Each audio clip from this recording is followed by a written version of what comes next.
인생을 처음 살아가는 인생 여러분 모두 안녕. 인생 왕초보 커리어 코치 정철상입니다. 우리가 인생을 살아가면서 가장 어려운 것 중에 하나가 사람들과의 만남이잖아요. 처음에는 이제 부모님과의 만남으로부터 시작이 되어서요. 차츰 우리의 인간관계가 확장이 되잖아요. 그 확장하지 못한다라면 아주 좁은 세계에서 이렇게 살아갈 수 있단 말입니다. 그런데 우리는 그런 낯선 세계, 그러니까 낯선 사람들과의 만남에서 굉장히 또 어려움을 겪게 됩니다.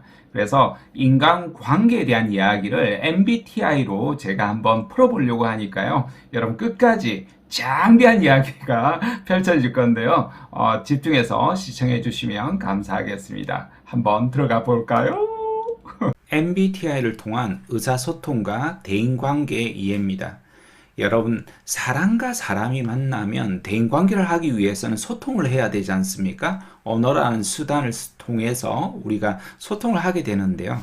이 A라는 사람과 B라는 사람 또는 C, D라는 사람이 각자 다른 성격을 가지고 있는 경우가 많죠. 그러다 보니까 우리가 똑같은 이야기를 해도 받아들이는 사람들이 다르게 이제 해석을 하게 되고, 그래서 소통에 대한 어려움을 겪게 되는 경우가 많습니다. 우리가 각자가 가지고 있는 성격 유형에 대해서 조금 더 이해를 하고 나의 의사소통 방식에 대해서 이해를 한다면 훨씬 더 원만하게 소통을 하게 되고, 그 속에서 이제 대인관계가 훨씬 더 빛날 수가 있겠죠. 그런 측면에서 오늘 강의를 한번 펼쳐보려고 하는데요. 여러분은 여러분 자신의 마음에 대해서 관심이 있으신가요? 사실 저는 제 마음에 대해서 1도 관심이 없던 사람이었습니다. 마음에 관심이 없는 사람들이 발생이 되면 어떤 문제를 그런 사람들은 겪게 될까요? 당연히 이제 대인관계에서 어려움을 겪게 됩니다. 부모 자녀 간의 관계도 어렵고, 형제 간의 관계, 그리고 여러분 학교를 다니면서 친구 간의 관계, 사회생활 하면서 직장 동료와의 관계, 사실 그 전부터가 어렵습니다. 취업부터가 어렵죠. 그러다 보니까 굉장히 많은 어려움을 겪게 됩니다. 학업에서도, 또 직장 생활에서도, 또 사회생활, 부부생활, 또 자녀가 있을 때조차도 굉장히 또 어려움을 겪게 되고요. 되는 거죠. 사실 제가 제 마음에 1도 관심이 없었고, 사실 겉멋이 들어서 겉으로 어떻게 보이는가에 대한 관심이 많아서요. 그러다 보니까 또 많은 상처를 저도 모르게 주게 되기도 하고, 저도 마찬가지로 또 받게 되기도 하고요. 그 과정에서 인간의 마음, 심리, 성격들에 대한 관심을 좀 많이 가지게 되었습니다. 저는 전공자는 아니지만 그렇게 이제 책을 읽다 보니까 심리학 책이 벌써 한 200여 권 정도가 되고요. 너무너무 책을 쓰고 싶어서 한 2권 정도 책을 쓰게 되었습니다.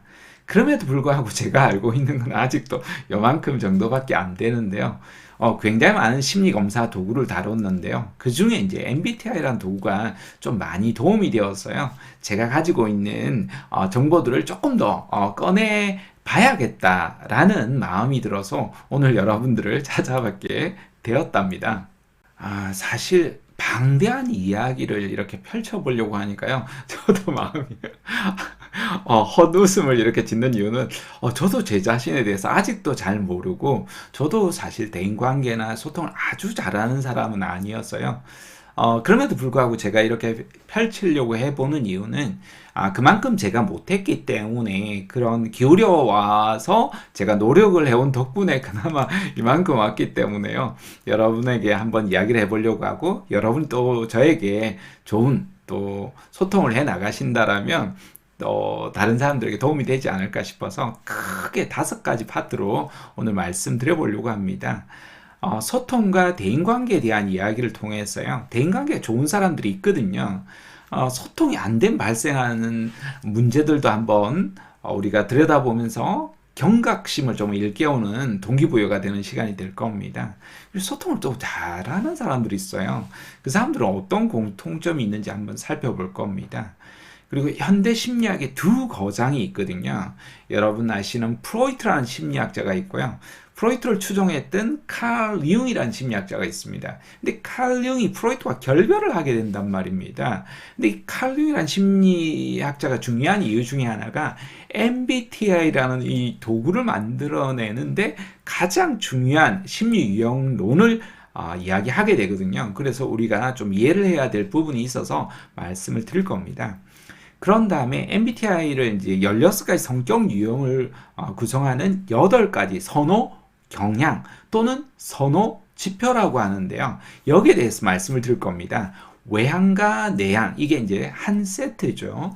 감각과 직관, 사고와 감정, 판단과 인식에 대해서 하나하나 상세하게 말씀을 드릴 겁니다. 그래서 여기에 대해서 근본 원리를 여러분이 조금 더 이해를 하는 것이 여러분 의사소통 능력을 발휘해 나가는 데 중요한 부분이 될 겁니다. 그리고 각자가 가지고 있는 이런 유형별로 의사소통 방식에 대해서 말씀을 드리면서 어떻게 우리가 보완해야 될지를 세종대왕을 통해서요. 세종대왕님을 통해서 제가 우리 각자에게 어떻게 적용해야 될 건지에 대한 말씀을 드릴 겁니다. 그럼에도 불구하고 우리는 각자가 이제 강점이 있지만 또 단점이 있답니다. 그것을 이제 한 꼭지로 별도로 우리가 어떻게 유형별로 가지고 있는 단점을 극복할지에 대한 말씀을 드리고요. 그리고 나서 이제 16가지 성격 유형. 여기가 이제 많은 부분이 되겠지만 여러분 유형만 하나 보신다면 하나의 이제 파트가 되겠죠. 그래서 각자가 가지고 있는 의사소통 방식에 대해서까지 구체적으로 앞으로 말씀 올려 나가도록 할 테니까요. 여러분 강의 끝까지 집중해서 여러분 시청해 주시면 감사하겠습니다.